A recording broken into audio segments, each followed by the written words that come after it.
Imagine waking up one morning, stepping outside your front door and realizing that something about your hometown feels off. The streets are too perfect, the houses too precise, every tree aligned as though placed by an unseen hand. Then you stumble upon something impossible. The edges of your town not leading to distant hills or highways, but a colossal boundary wall, stretching so high into the sky it vanishes into the clouds. And then the realization strikes with a chill that rattles your bones. Your entire hometown isn't a town at all. It's a scale model built by giants.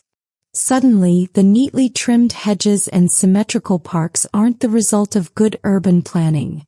They're artifacts of construction, pieces of a massive diorama. What you thought was a natural lake might actually be resin poured into a molded basin, and the mountains on the horizon could just be painted backdrops, as fragile as paper if you ever got close enough. Your whole life has been lived inside a toy set, except you're not the toy. You're something else entirely, smaller, stranger, perhaps an accident or an experiment that the giants never intended to come alive.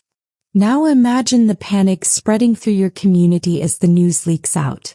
Scientists rush to drill beneath the ground, only to find layers of plastic and engineered foam instead of bedrock. The soil you've planted gardens in for generations isn't soil at all, but a surface material designed to look real. The implications explode in every direction. If giants built this model, who are they? Are they watching you? Do they know you've discovered the truth? Some people would whisper that this proves you're nothing more than a simulation, a living display piece, part of a giant science fair project. Others might argue that you've become independent, evolved beyond whatever purpose the giants originally had for you. But one question would haunt everyone. What happens when the giants return? Picture the fear that would take root when one night the stars suddenly blink out. Not all of them, just a patch, like someone's hand briefly passing over a lamp. The next morning, seismic tremors shake the ground as a shadow, larger than anything you can imagine, drapes itself across the horizon. A colossal eye peers down, its iris so vast it looks like a swirling storm system. To that giant, you're nothing more than a curiosity, like ants crawling through a dollhouse. But to you, this is the end of reality as you know it. People would scream, others would fall to their knees, worshipping the sky as if gods had returned. Governments would scramble for control, deploying militaries against the impossible, firing weapons into the heavens only for them to vanish against the sheer scale of a being millions of times larger than your entire world. And then the giants might reach in. Their fingers, each one the size of skyscrapers, delicately pluck buildings from the ground as if rearranging pieces on a board game. Entire neighborhoods vanish into the grip of a hand before you can even process what's happening.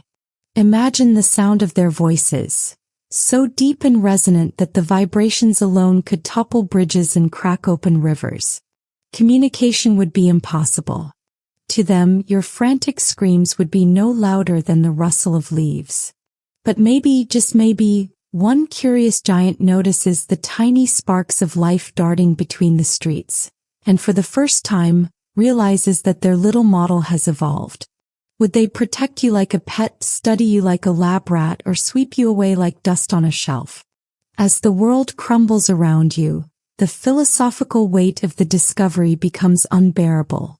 If your hometown was a model, how many other towns are too?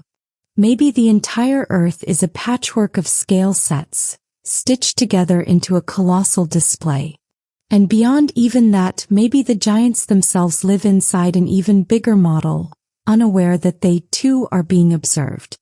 Reality itself collapses into an endless spiral of questions, each one bigger and stranger than the last.